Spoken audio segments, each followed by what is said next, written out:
ஐந்தாம் அதிகாரம்.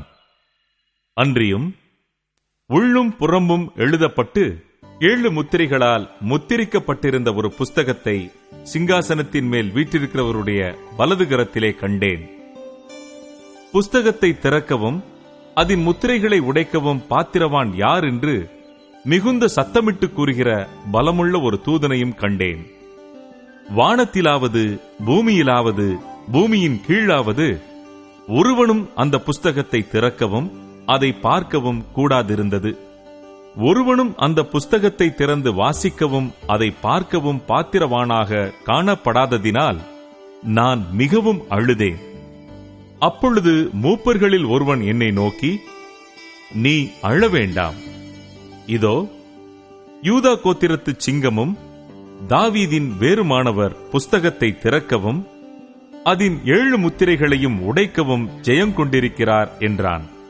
அப்பொழுது இதோ, அடிக்கப்பட்ட வண்ணமாயிருக்கிற ஒரு ஆட்டுக்குட்டி சிங்காசனத்திற்கும் 4 ஜீவன்களுக்கும் மூப்பர்களுக்கும் மத்தியிலே நிற்க கண்டேன். அது 7 கொம்புகளையும் 7 கண்களையும் உடையதாயிருந்தது. அந்த கண்கள் பூமி எங்கும் அனுப்பப்படுகிற தேவனுடைய 7 ஆவிகளேயாம். அந்த ஆட்டுக்குட்டியானவர் வந்து சிங்காசனத்தின் மேல் உட்கார்ந்தவருடைய வலது கரத்தில் இருந்த புஸ்தகத்தை வாங்கினார்.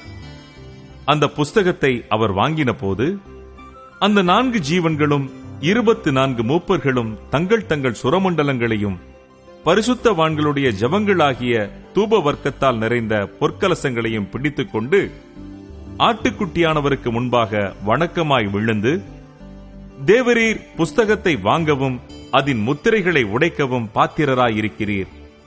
ஏனெனில் நீர் அடிக்கப்பட்டு சகல கோத்திரங்களிலும் பாஷைக்காரரிலும் ஜனங்களிலும் ஜாதிகளிலும் இருந்து எங்களை தேவனுக்கென்று உம்முடைய இரத்தத்தினாலே மீட்டுக்கொண்டு எங்கள் தேவனுக்கு முன்பாக எங்களை ராஜாக்களும் ஆசாரியர்களும் ஆக்கினீர்.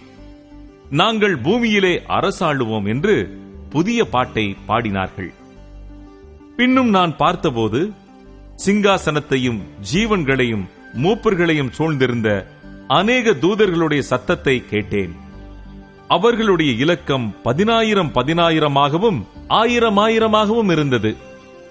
அவர்களும் மகா சத்தமிட்டு, அடிக்கப்பட்ட ஆட்டுக்குட்டியானவர் வல்லமையையும் ஐஸ்வர்யத்தையும் ஞானத்தையும் பலத்தையும் கனத்தையும் மகிமையையும் ஸ்தோத்திரத்தையும் பெற்றுக்கொள்ள பாத்திரராயிருக்கிறார் என்று சொன்னார்கள்.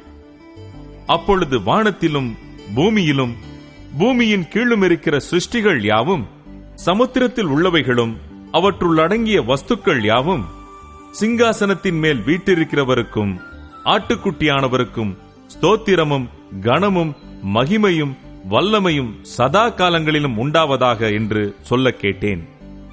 அதற்கு 4 ஜீவன்களும் ஆமென் என்று சொல்லின. 24 மூப்பர்களும் வணக்கமாய் விழுந்து சதா காலங்களிலும் உயிரோடு இருக்கிறவரை தொழுது கொண்டார்கள்.